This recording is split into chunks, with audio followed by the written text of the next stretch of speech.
My conversation today on Behind the Act is with Steve Stout. He's an artist, a producer, and a content creator.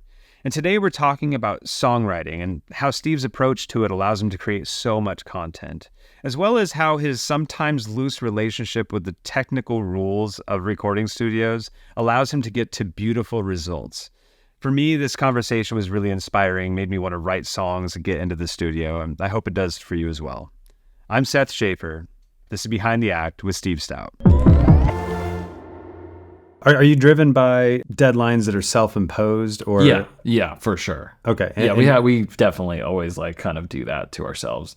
Not every time. It's not always like this record needs to be done by like this date. I don't think I need it to be that strict, maybe, but I think it was more of a like, let's make a record a year, or like and then the little bit of the competitive thing of like, well, I just wrote another song. Well then, because like we have our joint band Øzwald, and then I write solo stuff, and my buddy Jason writes solo stuff. So sometimes it's like, oh, you got a couple more songs. Like, how to make sure I got a couple more songs. Like it's fun to. I feel like it's like the old Paul McCartney, John Lennon thing of Actually, the balance of having all of those different projects, I think, helps too, because you look at your Spotify monthly listeners, and you look at like. Just trying to make sure that they're all kind of like existing parallel to one another, and not just like you're ignoring one of them too much for too long, and like also running like all of those Instagram pages, or I should probably be doing the TikTok more, but the TikTok. I know. I am that guy now. My wife's like, I'm gonna delete my Instagram, and I was like, please don't. That's the only one I know how to use well. Like, come on. That's awesome. So you think that the affirmation process is a big piece of the driver? I think that's part of it. Okay. For sure, yeah. I mean, I think anyone who says that it isn't is lying, for sure, somewhat. Like, but I think that it just drives you to then, like, the part that's actually fun is making it. Because sometimes when you're looking for affirmation, you don't get it. So you can't, like, just hope that that's going to be the fulfilling part, But if, there's times where you're on, like, Spotify for artists, and, like, yesterday, I was like, whoa, it says, like, 100 people are listening right now. Like, is something happening? Like... chasing that excitement of like, is something gonna take off? Because I've had bands in the past where it did, like where stuff like randomly we would play a show like Harvard and Stone one time. I remember playing this show for my band Lost Beach, and it was like not our best show. I think it was good. It was fine. But I remember getting in the car to go home. And, it's always the show where you're like, it's been like 5 or 6 in a row where you're like, okay, it's like any of this ever gonna work? And it was just like 20,000 plays like in like one night, and you're like, what? Like, is something broken? Because sometimes I feel like things like Spotify will kind of like, they'll like test the waters with stuff. Like you'll get these weird blips, but then when it actually is like you got on like a real playlist or something, you're like, whoa, this is like I think that's the dragon that I am chasing for sure, is that. And when just like new people find you on Instagram or something, and they're like, whoa, I found your music, and like, I get it, because it's all very probably specific. I'm not making like, pop songs really. That I think when someone does get it, and it's like, I get the references, I get like what you're going for, I feel like that's like super exciting to me. That's awesome. Do you, how do you structure your day? or your week? Or I guess more specifically, how do you take tasks that are so variable in where they take up your brain, like managing social media and mixing and then tuning your drums and then setting up a new camera that you don't know how to use, all take up different parts of... I think, I think I try to structure it, and me and Jason try to structure our weeks in a way where it's like in our minds, we're like, how can we just make this feel as much like it is a legit job? Because it is, and obviously we're like, but sometimes it's just so easy to feel like it's not, and feel like you're like, like my wife goes to work in an office, and sometimes you're like, am I just like dicking around? It's like easy to feel that way sometimes. But so we usually we'll like just make up a schedule. So like lately it's been like maybe Monday, Wednesday, and Friday, and our kiddo goes to daycare, so I drop him off at like, I try to get him there by like 9 a.m., which is great because I used to never wake up that early, and now obviously I have to. So I do that, and then like make coffee or something. And then if me and Jason are working one day, we probably start at like, honestly, we don't really just start till like 1. We pretty much work like 1 to 5, and that's it. So, but it's like a very fast, like we get a song done in those 4 hours if we wanted to. but we might not always be working on that specifically. But then I'm like, okay, those days are full. So like right now I have an artist that's available on Thursdays. I'm like, if I get home from dropping Bowie off at daycare at like, 9:15 or something, my brain still is not like ready to like, I can't like do music until like, I swear I look at the clock and every time I'm like, okay, I could like do some work now. It's almost always 10:30. So I told her, I was like, how about 10:30? And then we could work to like 4 or 5 when I got to go pick them up. So that's been Thursdays as of like the past couple of weeks. And then I have other artists that I work with remotely. I'm on like song 6 with an artist that's in Joshua Tree right now. So like she just sent me the demo sort of yesterday. So then I'll have to just like start the track from scratch and build all that out. So like that would be my next thing I would do when I have like a slot of time, which some days when I work with Jay, if it's 1 to 5, I'll sort of try to get something done in the morning. But sometimes those morning slots end up being the like, all right, maybe that's when I'll mess with like a camera, or like, honestly, I do a lot of stuff like at night too, like just like with my kiddo and wife home. Sometimes I'm like, because that's the easiest way to like test the camera is I just like film Bowie in the yard. I have so many videos of him like in the sprinkler, and I'm like, the colors aren't right. I don't know what I'm doing yet. But like I think that's we went on vacation and like took so many photos and videos to just try to be like, and you realize like I feel like when you're in Europe, you're like, oh yeah, this is why. It's not that people have like better like photo chops. It's just that they're taking cooler photos than me. Like it's so funny when you actually like go somewhere and take photos, and that's a whole thing. But yeah, usually I remember being like in LA when I first moved there and just playing guitar for people, and just like I would come home and I would just be bored, and I would just be like probably a little depressed, and like just like playing guitar on my own in my house, just noodling. And like I'm so thankful now that it is in a place where for the most part some weeks are slower. Yesterday was pretty slow because it was like we were gonna work and then there was like tornado warning, so we were like, okay, maybe we won't work today. So I played a lot of there's that new Harry Potter game that is so good. But I think that stuff too, I think it's all a part of it. Like I feel like there's so much good music in video games, and sometimes you can just sit around and play guitar too much and beat the inspiration out of yourself. And like sometimes I've written like songs because I've taken that break, and been like, I'm just gonna like take a break and like play some video games. Or I swear sometimes the video game music creeps into songs for sure. Like I remember writing like the music for this one track and being like, I think this is the sounds from Overcooked. Like like exactly. Or it's like some of those things help me break out of like being afraid of like pop music and being like, I remember I was playing this like roller coaster game, but the music was just like, it was like just a perfect cheeky folk, maybe a little dated. And I was like, you know what? Somebody wanted that at the time. And I was like, this was my way to access that and think it was cool and not be like, well, that's dated, So I don't know. I think it all helps, but that's cool. Yeah, it's always a hodgepodge. But I think trying to get to the place, and obviously being super grateful right this second that it's happening, but trying to get to the place where like you almost have too much work to get it done is really the only way that I can like schedule it out. And then with the camera stuff, I just force myself to do it. I'm like, I'm going to do this gear thing. Like I'm going to work with this company and I'm just going to be like this 4-hour block or day. I'm going to make that video. And I have no idea what to do with this camera, but I'm just going to do it anyway. And then like, I'll figure it out afterwards. That's huge. Yeah. I think, also not judging yourself on the failure potential as you're going into it. Just, 100%. I'm going to make something. I'm going to release it. It's a moment in time. 100%. Yeah. Yeah. I think that's like, I'm going to put out, I decided, I went through it yesterday finally, but I had the thought for like put out a record, and I'm going to put out like demos, not all of them, but like I have a bunch of the songs where like they did not sound like that in the beginning. And I found some early stuff where I was like, the words aren't even the same. Some of it's just like mush mouth. And I think I'm just going to put it out and be like, because I think it's so easy to hear a finished song and just think like, oh, it just always was that. But plus I have an idea for like, I feel like the posts could be cool if it was like it started with the demo and then it just like flipped into the finished one. Maybe that's something. It'd be huge. So yeah. I feel like that's just like a cool way to like also like connect with people that might want me to like produce their stuff, to be like, I don't just sound like this like from the beginning. Like I am with you. I feel like so many artists are like, very like, is my voice okay? Like, how do I sound? And, which I think the same thoughts. And I feel like showcasing some of that it's like, oh no, I am right there with you.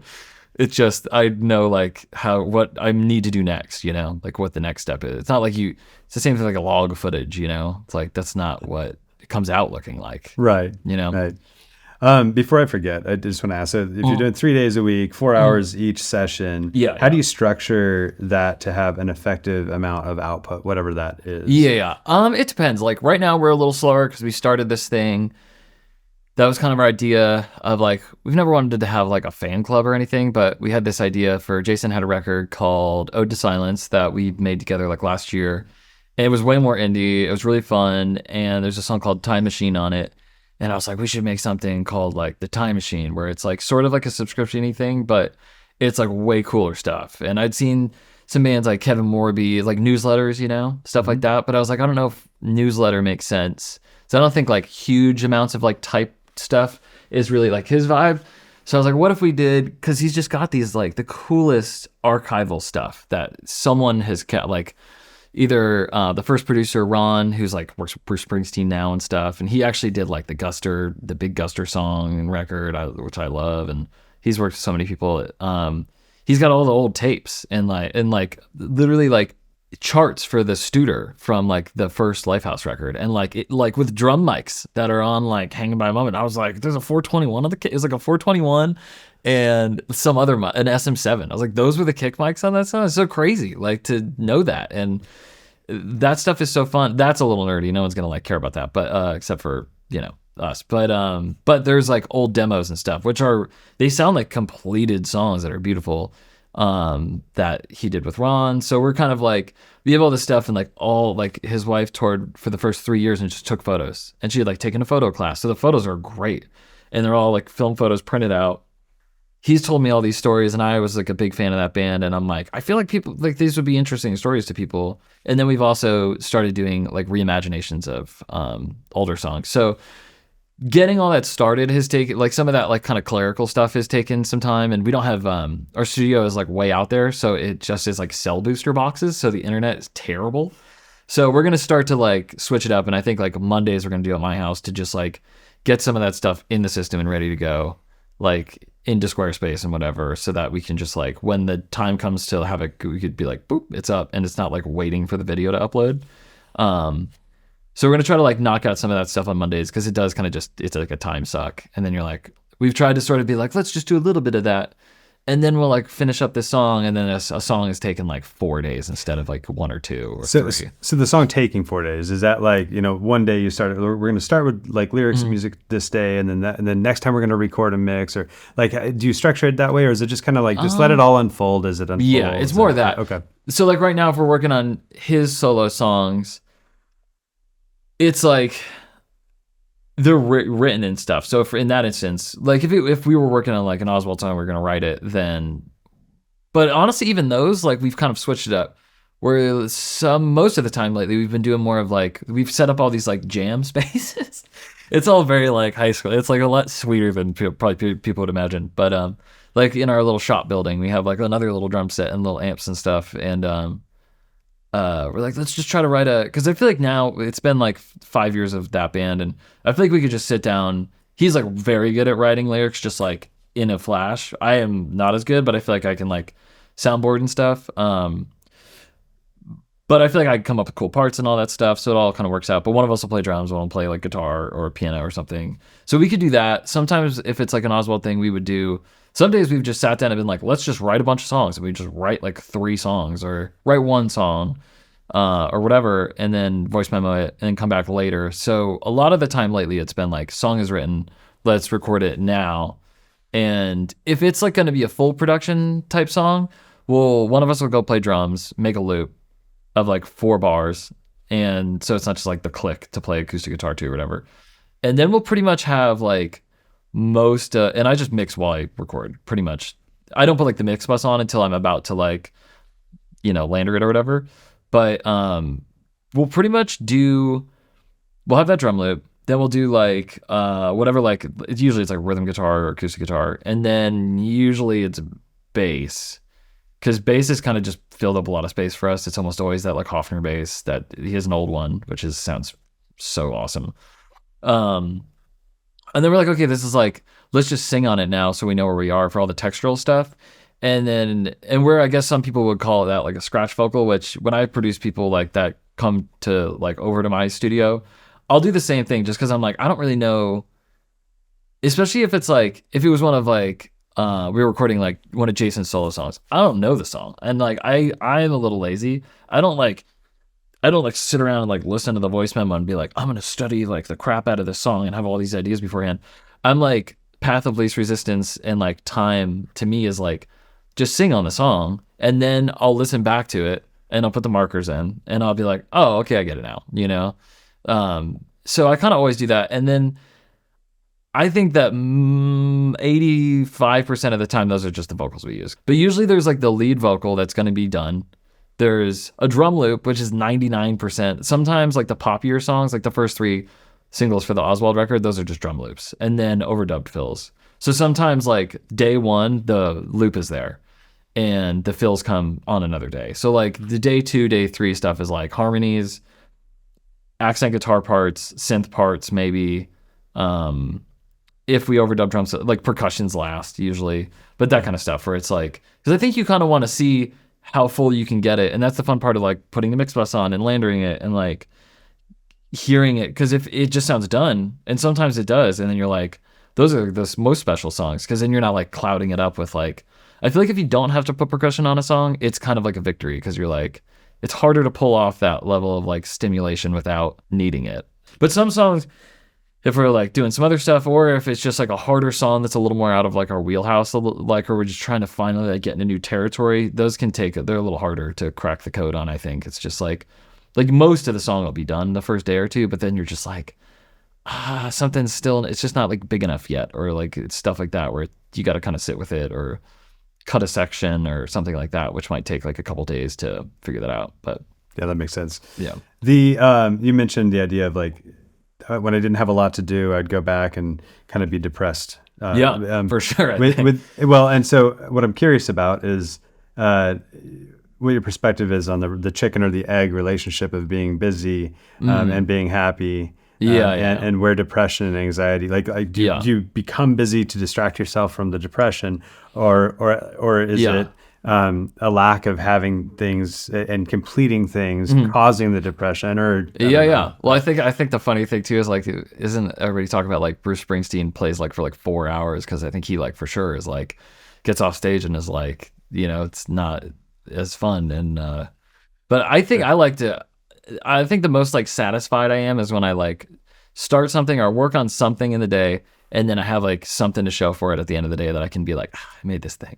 And then and when you get that closure before it's like kiddo time and then and it's not spilling over into that because that's super, I can't handle that very well. I just feel like I'm not like the most present person because I'm like, I just need to solve this. Like, because I think it is all a video game to me. I think that's why I like playing video games. Sometimes I'm like, I'll go like work on a song after like a production and I'm like crushing it because I think my hands are like moving, you know? But I think it's like a little bit of both. I think I've definitely sometimes gone too far into the working side and then or if it's like a song, you're just like sometimes it's hard. And I feel like most songs I can like salvage and get to the place where like, that's not nice. Salvage isn't the right word. I think most of the time it's just me not digesting it like fast enough because it's not the most obvious thing to me or something, or like if sections of a song just feel like all over the place and I'm like, like I could make this work, but it just is harder because you're like, okay, it's because it's all just trying to find that match the energy level of like a singer or something and like make sure the song's big where they want to be big and small where they want to be small. But if it's changing like every 2 beats, I'm like, I don't know what you're doing.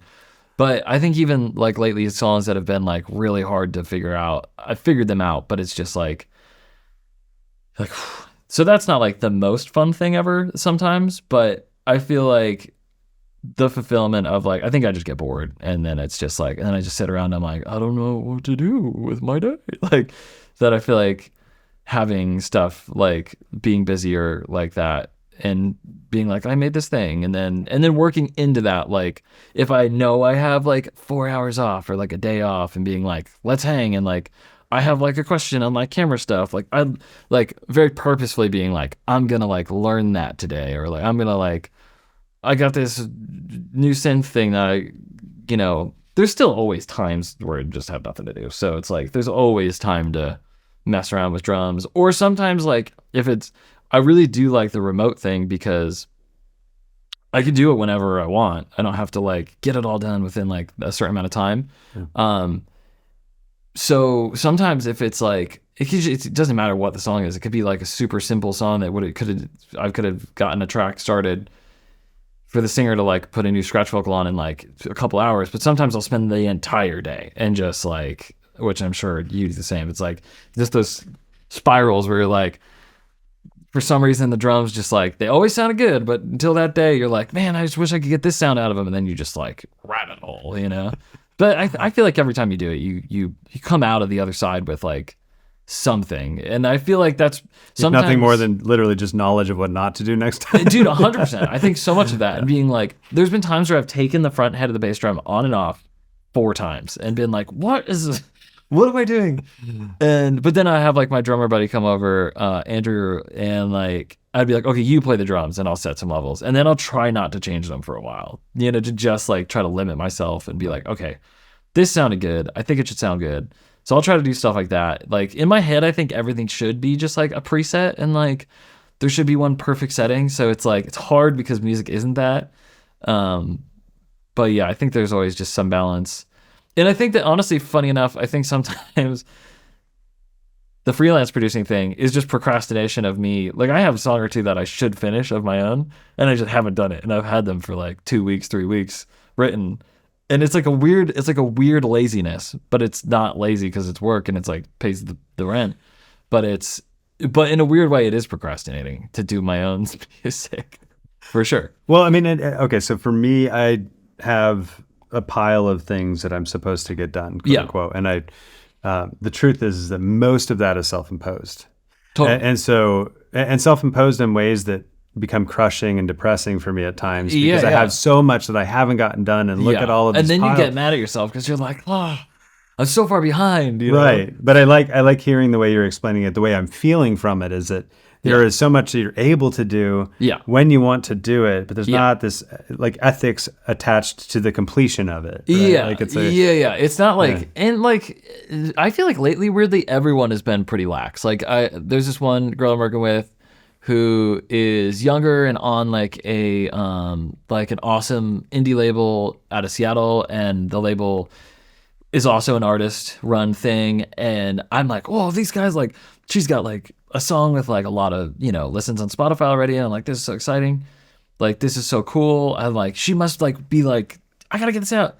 And I think that the deadline is like, it's gonna come out like October, November, and we're like mostly done. But they're just like, we're just taking our time. Like, they're so chill about it. I'm like, that is great. Like, you should be that, because it's so easy to be like, I think the video game thing for sure, the Spotify and like the monthly listener, I've been to Spotify meetings and they're like, someone was like, just trying to ask the like, the singles versus the album thing. And they just like had a blank stare in their face. And they're like, I mean, like, basically not saying that, like, which I think everybody looks at monthly listeners for sure. Not that any of our projects are like mind blowing in that department, but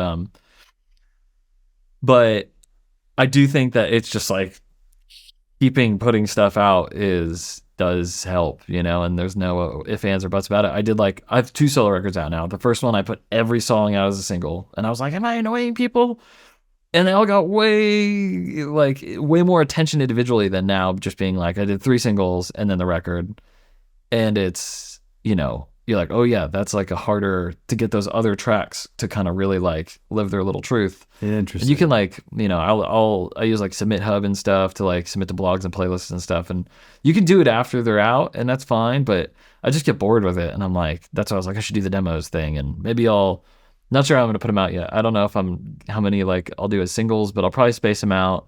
And then there's the waterfall thing that people do now, where you see it's like, you put a single out and then you put your next single out, but the first one's on it. And I was like, I don't know if I'll do that, or like if I should like put the finished song in each batch so that it's like demo and then it auto plays into the real one. That stuff is so weird, by the way. I had to call my buddy yesterday because I had that question about the waterfalling thing with the thing of, first single, second single. I didn't even know it was called waterfalling until yesterday. And I've said the word like 400 times since yesterday. maybe that's what I'll try this time.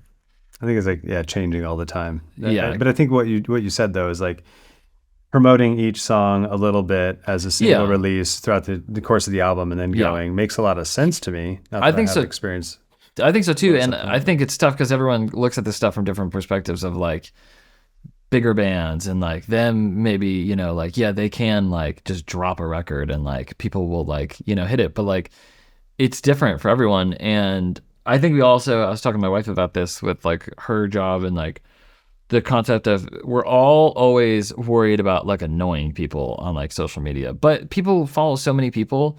You're posting stuff anyway that's like music related. It's not gonna like annoy anyone. It's fine. I think it has to do with the value you're depositing, right? Yeah, like if you're giving them creative and inspiring ideas or something funny or thoughtful or interesting, then I mean you're not taking.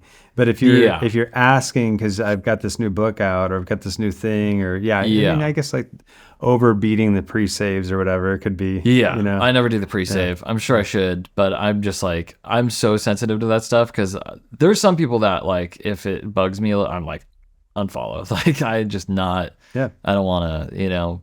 But I feel like I've never once seen someone be like, I have a song out, check it out. And like here is some of it, you know, like in the whatever the social media app is. I don't think that's ever like bummed me out. So I feel like I should just 'cause it does work. The singles thing does. I feel like it does work a little better. So you just get more time to stretch between things and the never-ending spiral of Spotify. It's so addicting though. It's so much fun. Okay, so you're talking about using DistroKid and distributing, and then we've had discussions about the ideas of how do you manage all the royalties and how do you create like the functional business plan, and it's become quite apparent to me, not that it's too hard to see that it's really complicated. Like the system in order to do it well and completely is pretty fractured, I guess. And it's weird. And it's intimidating, I think, as somebody newer trying to be like, what do I do? I mean, my goal is to get on Spotify, of course, but then how do you make sure you're set up for all the correct things? And I think that like, it's not as hard as you think. I think it is, and it isn't. I think it's all of the things. It's like, because there's like Sound Exchange and that whole thing. And I'm like, I don't even know if all my songs are in Sound Exchange. And like, I try to make sure they are, but I think that like, the biggest thing, because then there's like BMI and that whole side of it, and making sure got your stuff in there. I'm pretty sure you can pretty much put your stuff in BMI after it's out. It's not like the end of the world. I think they're like, someone's going to steal my song. Like, no, mail it to yourself. It's going to be fine. Like, just, making sure it's in there, making sure like District is great, or like whatever you use, like, because it just goes to all the places, it goes to, it shows up immediately too. Like I usually try to make sure I have like 2 weeks. Sometimes I do a week ahead. But then it's like the whole Spotify for Artists thing is like you're supposed to maybe give them like 3 weeks, 3 or 4 weeks, yeah. Which I honestly don't know if I noticed a difference. Back when I was getting like the couple songs that I've gotten like full like really exciting things happen with their playlists have been well before you could even submit on that thing. And I do think that that's probably where they pull the songs from. I think literally like I've like met a couple playlisters and they're like, that's all we do. They seem tired and that's all they do all day is just go through those submissions and like. So I think it's worth doing. I think it's legit. Yeah. I think it's hard to sit there and think of like what mood your song fits because it's never any of those moods, Like you would need, the human emotion is not 7 different moods. It's not like chill, romantic, fiery. Like there's way more emotions a song could be. Like I'm like, when are they going to put sassy in there, Disco, I think, has AI now that's Oh, really? That's auto-identifying. And then when you go fix and change it, like I'm like, oh, what a gift. Because that titling and tagging concept of anything is a nightmare. And it's like when you when you watch TV, everyone's chasing the sync thing. When you watch TV and you hear a sync, it fits lyrically perfectly every time. And you're like, of course I didn't get that one. Because it's like exactly the perfect lyric to a point where it's almost cheesy, but it's like so literal and perfect. But yeah, that would take like so much work on like a tagging side to like find that exact song that you would, or you just know it already in the top of your head and you're like, I'm going to use this. Because some of that stuff you can get paid afterwards. Like I think that I didn't have songs in Sound Exchange like the right way. And I like tried to put some more in, or there's like a search function sometimes. And then it was like, there's just money that had been in there for like 3 years. It was like a couple $100, but thankfully I think a lot of those types of places are trying to look out for like musicians and stuff. Yeah. And like, you know, like DistroKid, like there'll be money in that account like every couple months, and I'm like, oh, okay, like I think assuming that it just won't ever even be anything because it's streaming, and then when you're like, oh, okay, like, you know, there's a lot of songs in there at this point. There's like, you know, it's got to be like 200, 300 songs now or something. Like it's a lot of stuff in there, but every couple months you're like, oh, cool, that'll pay for some of the, you know, the vinyl or like the bills of the other stuff that we buy for the studio. I think where it gets really tricky though is splitting that, which DistroKid's great for stuff like you can do splits, which if you're on DistroKid, I'm on DistroKid. Like I also have like a personal one too. And we were like, we're going to write a song. Let's split it 50-50. Super easy. You can do it in there. I think one person still kind of has to pay the fee maybe. But, and then that should just kind of take care of that side of it as long as you like register in BMI and stuff too, the same way. A tricky thing that would come in is like, you're like, okay, I'm writing with like these 2 or 3 other people. And then like, it's just like the accounting side of it is where it gets squirrely. And that's when like, it helps to have like an actual publishing company deal with that and like manage that stuff, because it can be, that's a lot. That's like overwhelming to me versus like, at least for our stuff, it's so simple. And like the Øzwald stuff, like all that stuff, we just split it and it just goes into one place. And we're like, we have an Øzwald entity that is like the 2 of ours and it's shared. So it's just like easy to keep it all, at least the way we have it kind of set up. It's like very simple. So that's nice. That's cool. What have you learned most from Jay? I think just so much stuff. I mean, I think it's funny because like the more time goes on too, the more I'm like, I think I joined like the Lifehouse band and I was sort of like, oh, intimidated. And it is intimidating. You walk in and like I had like played in a lot of opening slots on tours, like in a van. I was the tech, like, and you know, you have like your 1 amp and your 2 guitars or whatever, and it's super fun. That was all great. Then you walk in and you're like, whoa, this is like we share like a tech, you know, like we have like a guitar tech and then there's like a bass drum tech and then there's an in-ear guy and a front of house guy, and like you're like, whoa, this is like different. And there's a lot of personalities there, just even with the crew, and like there's so much of like the branded part of it, like meet and greets and all this stuff, to where you kind of like, it's easy to kind of like just like let that trick you a little bit of like, you see all these posters and you're like, whoa, we're like that brand, you know, like there's a weird what you can get in your head about it, but then it's funny to come home and just work on music and none of that be a part of it. And I love that Jay has been, he's never been a person who's like had like the records in the studio, and I love that. And I think I'm the same way. Like I have a little record wall of just like, you know, vinyls on my, and I'm like, I should put more of like the Øzwald records up there. I think I have Jay's record on the wall, which I made with him, so it sort of doesn't count, but I'm like, even seeing my own solo record up there freaks me out. And I'm not even talking like I'm talking like, for him, it's like the gold plaques and stuff. But he's like, yeah, no, I don't hang those up. I'm like that. And I think that he, like, the perspective was so cool about it. Because he's like, I just feel like then you're just like, you're just chasing that. Or you're just like, you're thinking like, well, I did that like once. How do I do it again? They're just like, that's horrible. Like, I mean, if I had goals, I think I'd probably I might hang them up somewhere, you know? But his aren't hanging anywhere. They're like, we were going through the garage one day and it was just a box of them. And he was like, he's got these like funny awards too. None of them, nothing is up. None of that. And I think that's so rad because it keeps like, I feel like when we work together and stuff, it's just like this vibe where you're just like, it's just like playing music like when you're in like high school and stuff with like buddies. It's not anymore. There's a lot of gear and stuff, but like, you know, same with like, you have a beautiful piano, but it's not like intimidating, you know, in a way. Yeah.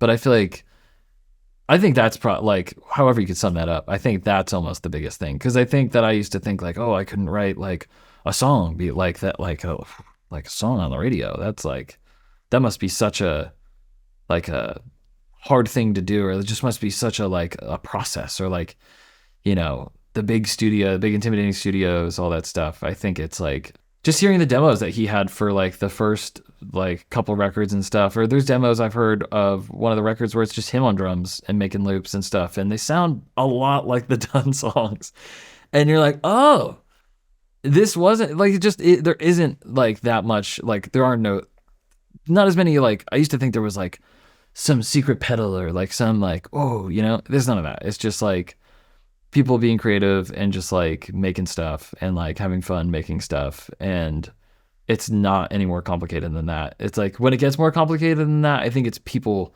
creating the illusion that it's more complicated because of, for whatever other reason. But I don't think any of it really ever is. It's just like, and I think that was my biggest hang up for like writing songs. I didn't write songs until like a couple of years ago, honestly. Like I would, and I remember getting into it the first, like, do you ever remember like the first like sort of co-writing thing you did where you're like, what if the word the was like there, or like you change some stupid little word and you think like, man, I'm like really writing today. Like I remember like I like was hanging with a buddy one day and like he had a like a writing thing that he was gonna do later that day, and I just kind of like stayed, you know, and I was like, maybe I could write. It was like such a funny, but I don't know. It's funny that that wasn't like that long ago, I guess.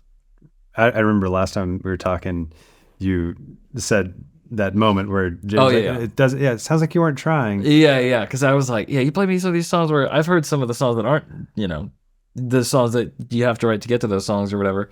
But like, still, there's like songs in that first Life record that are mind blowing and like beautiful, crazy chords, like Elliott Smith chords and stuff, like weird Beatles chords. And he was like 16. And I was like, how did you what? I was like, I couldn't write music like that when I was but I did try to like write like a song or two. And he was like, I think you just didn't like try to do it enough. Like you just didn't, you wrote those first two and you're like, oh, like these aren't good. He's like, I have those songs too, but then I wrote like a lot more. And it's even cool now to do the Time Machine thing together and hear the songs that are really beautiful and really great. But and it's the same thing as what we all do in here, where you're like, oh, I hear like elements of these other songs that did end up making it on that first record that are in this song too. And this is like a beautiful, super artsy, cool song. It's just maybe there was another one that kind of pushed it out of the way to like, maybe it was just more digestible or something, like simpler in a way. But it's funny to hear those other songs and be like, this also sounds great. I think I focused my energy at that age on just like playing guitar. And I'm glad I did, because now I don't really think about playing guitar and I just like do it when I need to do it. And I love guitar, but it's never like when we talk about like, I'm going to figure out how to use this camera, or like, I'm going to figure out how to like make album artwork, or figure out how to like any of that stuff. A guitar, I don't have to worry about. It's just like, it's good to go. It's like, I know I can do it when I need to do it. And it's honestly fun in the making songs. Usually I'll try to avoid it. I like try to like focus on every other thing, or like the slide guitar thing into the chorus where you do the Rocket Man. Like it always works. So I try not to do it, like percussion. And then I'm like, oh, all right, like maybe I should just do it, you know? But I get so insecure that it's going to be like the same thing on every song. But stuff like that, I think I try to kind of like push myself a little bit at least and try other stuff first. But then at least, you know, like you can go back to it. Right. You're like, I could probably just play some guitars. Almost to the point, I think, for myself, like to a fault. Because the other day I was like, maybe I should just, like me and Jason always skip sometimes. We'll just skip the obvious rhythm guitar part. And we're like, what? Like when you're asking like, what would like a 4-day song look like? Which we had a song on this new record, this song, Madam Mercury, that was really hard. But that was a mix thing, really. It was too funky. It like needed reverb or something, because it was like the wrong box for us. But we were working on one of Jason's solo songs, and we were like, what is this, like, it's like really fast and it's cool and the drums are really punchy and like the vocals are cool. And the main rhythm instrument was that little uke, same thing, maybe a different brand than the one we both have, but same exact thing. Really tuned up like a half step higher, maybe. Like it's just, sometimes they're not all in the same key by accident, I think. And we were like, what's missing? And he was like, oh, I think it's just like what I would play at a show, like just the rhythm electric. So it's not exciting, but you think like, you don't think about it because you want to play all this other stuff. But I was working on a production for something in my house the other day too, and I was like, maybe I should just like plug like, again, the guitars you play at shows where you're like, I don't want to. It was like, maybe I should plug like the SG into the box and just play like some like pretty jangly chords. And I was like, oh yeah, that does sound pretty good, you know. But you don't think to do it because you're just, I'm always trying to find the quirky little weird like lead part that almost sounds like a keyboard part first, and spend the time on that. And sometimes you don't need the rhythm electric, you know. Sometimes the acoustics enough, or other things are filling it up. But I think I look past the obvious stuff sometimes, and then you go and do it, and you're like, yeah, you know, that did sound good. Where do you place failure or the fear of it with that, like, you've got to go through a process of attempting ideas and playing with them, realizing, like you said, like the front of the kick drum is on and off and off. You're just going to play for a while, and then and then you transition into like, oh, I'm going to get it done. I'm going to release it. We'll call it good. There's like a big gap in the middle of those two things. Yeah. Yeah, I'm trying to think of what the bass drum day was. There's been a couple of them, but just generally, I think more. Yeah, I think just like trying to keep moving, because I feel like another when me and Jay are working on stuff, you give a part, like, I think just moving fast enough to where you give a part. I'm worse on my own because sometimes there's no one there to keep you moving. But you just try a part, and then if you're kind of just like, if it takes too long, you're like, I feel like the song is just like rejecting it, and it's just like, no, that's not it. And so you just move on and you try something else, and then you're like, oh, that is easier. I think we're all mixing as we go. I don't know who isn't at this point. And so if it doesn't just fit in the mix, and a lot of the times it's like an octave related thing, or just like, like just the EQ of an instrument is, I think it's really tricky too, because I maybe mix too much as I go. Stuff can start to sound really loud, and I'm trying to add more tracks, and I'm competing with this, like, so I'm probably coming in a little too hot because I'm competing with this like thicker track. And that's when it gets a little harder, I think. And it's like, you don't want to have to go in and like turn all the levels down. It's like a whole thing. But at that point, like, maybe the parts that you still need are pointier, smaller, taking up space in a mixed parts. So I kind of think that it works itself out, We're like, maybe we do just need, like, sometimes I'm like, yeah, I know I have a guitar that's kind of doing the like Beatles like thing, but it's not speaking loud enough in the mix. And rather than going down the rabbit hole of like EQing it more, so maybe we just add one, like in the last chorus, that's like a stabbier thing, and then we move on. I think my main spot of like the failure-ish idea of like where stuff goes to die is the voice memos, I think, for me. Most of the time, if I start something, I probably finish it. The ones I'm not going to put out are the ones that I did crush in one day. And I'm like, that was a great song. Where I'm like, this actually went really well. So like, there's nothing to show. It would maybe be a voice memo, which maybe that would be cool. But I'm like more interested in the ones that were harder to do. And I started in the computer and like, kind of wrote them in the session a little bit more to show. But I really only had one full song that ever made it to like the record 2 folder in my hard drive that I didn't finish. But I'm going to put it out anyway, because I think it's like kind of funny that it sounds so different. It's like fully like it's like so sort of like Peter Gabriel vibe. And I was like, I don't know, with like, I think I was trying to rip off the Smiths' How Soon Is Now guitar part, but on acoustic. So maybe for the best that I didn't finish that one. I just trying to keep moving, I think, is always the just to get that thing to like look at the end of the day that you did. I feel like that is really the main drive. I guess, what advice would you give yourself, your 14-year-old self? I don't know. Sometimes I'm like, I was a better guitar player than, you ever think about that when you're just like sitting there practicing all the day? Like I went and hung out with some buddies recently, and it was like, I thought I was just hanging out with my buddy, Andrew, that is drummer. And there was like 2 other dudes there with just like set up in a PA. And I was like, are we jamming? And I was like, it was funny because it was such a shocking, like, I was like, I don't know. I know the songs that like I played with my dad in a cover band in high school. And I know like some Tom Petty songs that I covered in like another band. But I was like, I don't know any. And there's like jamming on these covers. And I was like, I have a hard time keeping up in those situations. And it's funny because I feel like when I was in high school, I would have been better in that situation. So I think it's just all different. I don't know that I would have been interested in writing songs in high school. I think I would have been bored with it. And I had my first interface. I was trying to write a song. My parents are the sweetest, and they went to Guitar Center and like got me this the Line 6 interface. Remember the big chunky red one that was like when the pod came out? So I had that in this like free from like the IT department computer that was like Windows pieced together old computer that my dad brought home one day. And these gigantic, because he just had them from his dad, these like, he still has them and I'm going to take them at some point. But these huge like Altec Lansing like monitors. So it was like the most ridiculous rig. But so I think I was like, I think I've always had the interest to do the producing stuff, but I think I just like wanted to play guitar back then. So I don't know. I think 14-year-old Stevie, live your truth, It's I don't know that if I changed anything then it would have changed much now. I think it's like, I feel like bills are, getting paid. So making tunes, I feel like it's fine. That's what encouragement would you give to other people who struggle to feel comfortable releasing?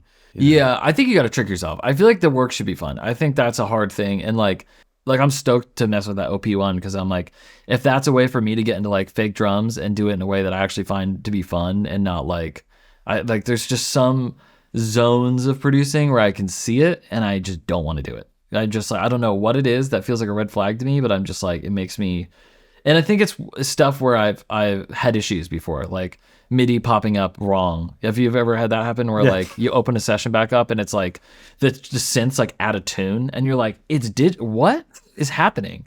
Or it's just not working, or like the sustain pedal isn't triggering in the right spot and you're like, so like just finding workarounds of like those nightmares of which obviously you do the same stuff with like the camera stuff and like your whole workflow with that. Like I think workflow for sure sounds so dorky.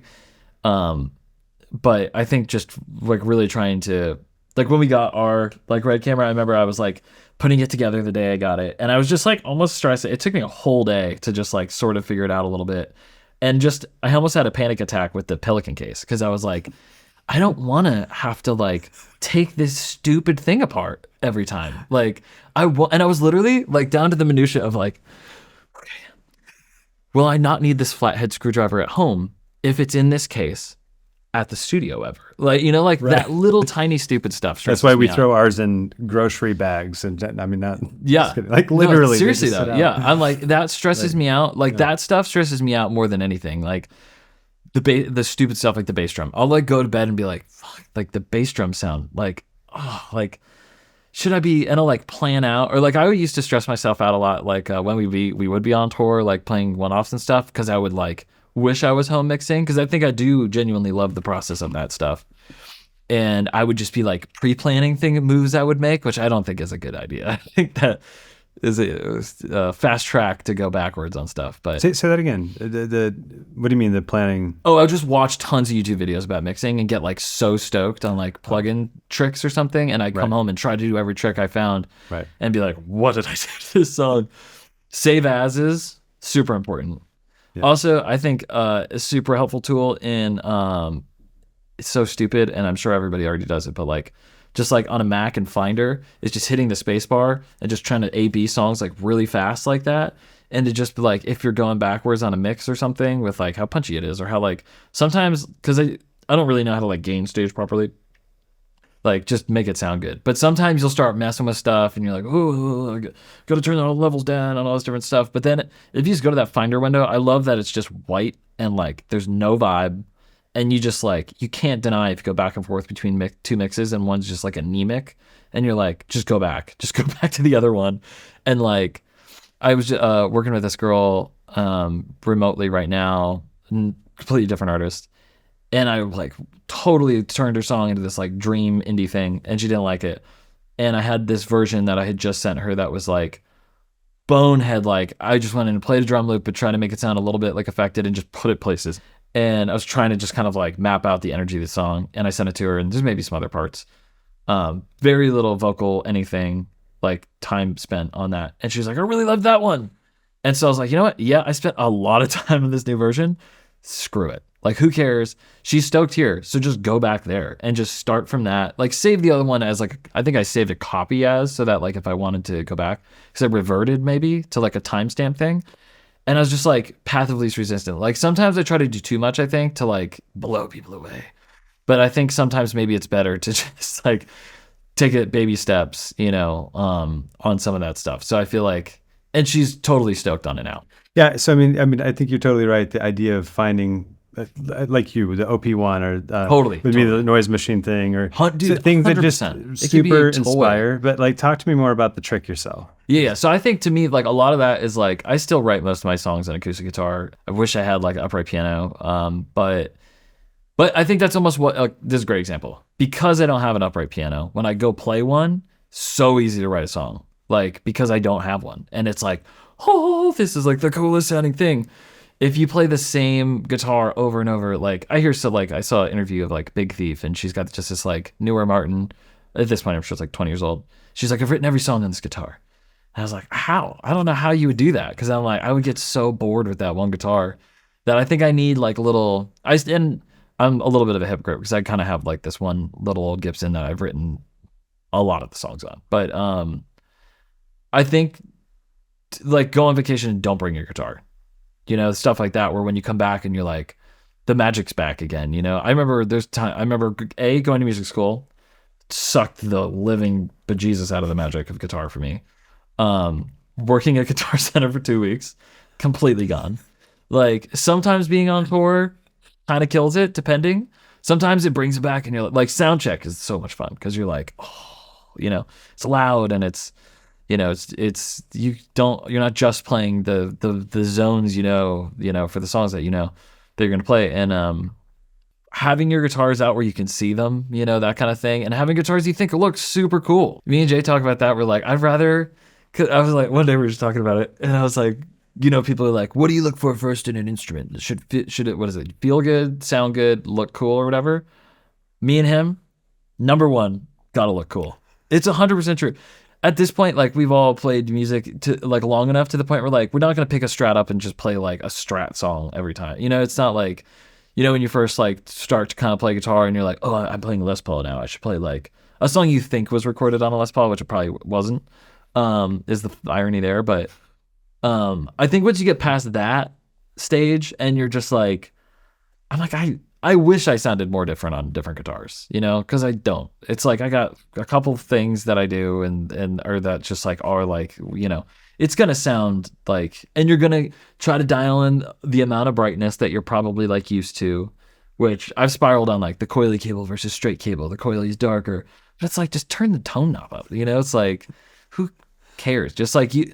And I've been recording with the coily cables lately more because I'm like, they look so sick. And I didn't forever because I was like, they don't sound as good. But now I do it and I'm like, I don't even care. Like I can get it to sound good. It's fine, you know? Honestly, it's been fun. I got some of those Vox amps to mess with, and they can get so bright that it's like, it's perfect. Because there's more there if you need it. Use that coily cable.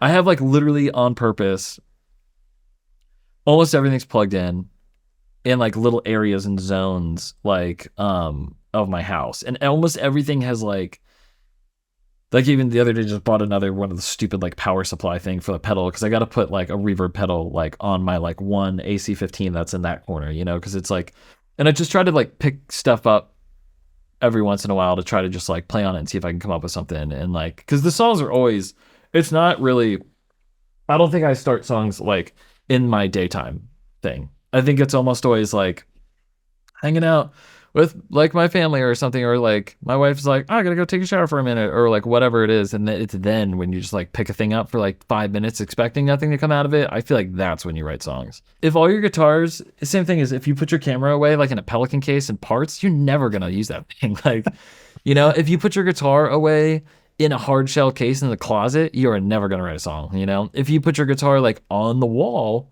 and you can see all my guitars are like taunting me in my house. They're like all the acoustics are on this like it almost looks like a Guitar Center thing, like a rack thing on the wall. And if I sit on my couch and look at my TV, they're just right there. So it's just like, it's kind of like manifesting in my brain that I'm like, maybe I should go play that thing, man. Like that's the trick though, is like, and making sure like I like the strings to be pretty old usually. So like you're not gonna get anything out of it if they're like brand new and they're like, you know, just this throwing you off of your vibes. But and like what a lot of the home studio dudes are doing, the same thing, just like everything's already plugged in. Everything is like, because the second you have to start thinking about it, you're like, man, I'm over it. Because the insecurity is huge. It's always right there, ready to be like, you suck, this song sucks, how dare you? Or it sounds like another song, that's the worst. So I think just like trying to stay ahead of that like little guy chasing you, you know, is the hardest thing. But yeah, I think just like it being fun and it feeling like it's like a little like playground in there where it's like, you know, and keeping your vibe, keeping weird people out of your space too. I think I realize is like so much of your vibe is just like, you know, be picky, I think, with the people that come in. Because sometimes when like, it's crazy how much you can like have a studio forever. And I remember sessions in older studios where an artist will come in and you're like, it's almost like it's not even in the same room, you know? You're like, this is weird. This feels weird now. Like, and you got to like cleanse that. You got to get some like Palo Santo or something like, and start, you like, it's a tough, I think like really spending the time. I feel like any like extra cash I have, I just like buy stupid stuff for my house. It's always that, like, making sure get the clutter away, stuff like that. Like, I feel like that makes a huge difference to me. Right. Yeah, that's a long-winded way of saying clean up your living room, but like, I can't work if I have stuff. Like, I gotta like clean my desk off. I gotta like spray it down. Yeah. Get it clean. Freaks me out. It shuts me down. 100% instantly. And it's that like almost depressed, like I don't know where to start thought. I'm just like, it smells weird in there. Like, gotta take the garbage out. Gotta clean that cat litter. Can't even do it. The kids' toys everywhere. I'm like, when I have sessions at my house, I'll like take Bowie's toys and I'll take his high chair and put it in his room. I'm like, this is so close to looking like a studio that I'm just gonna hide it and just like.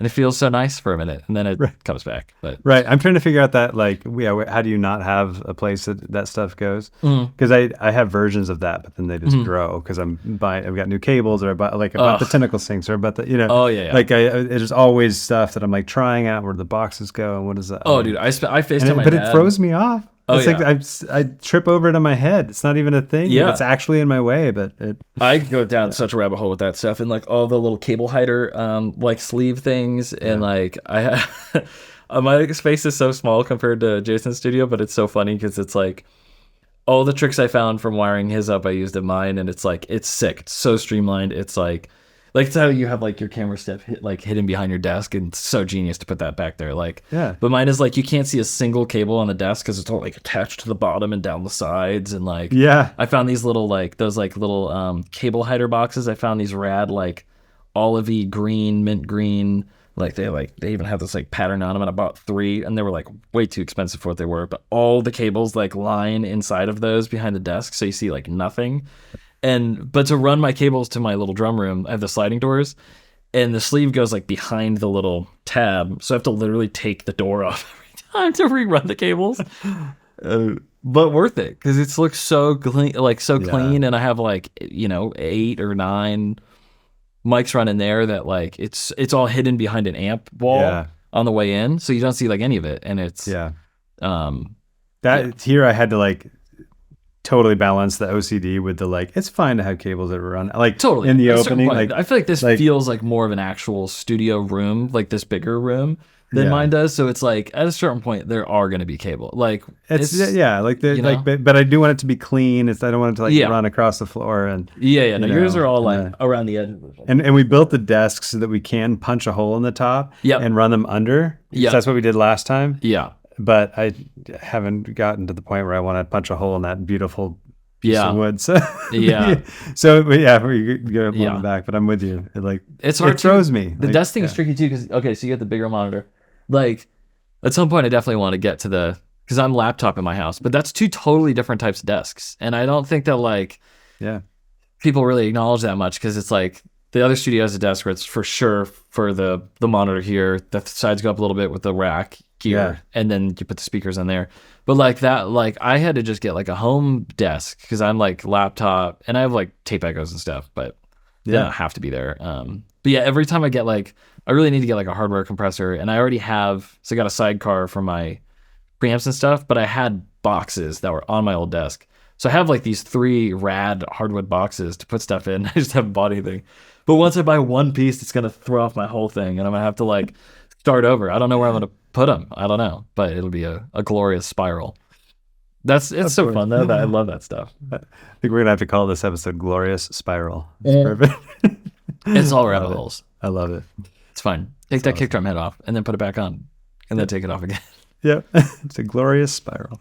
Well, dude, thank you for coming over. Thanks for chat. Heck yeah, no, I look forward to it, and let's nerd out more. Yeah. If you enjoyed this episode, please consider sharing with other people you think might gain value from it.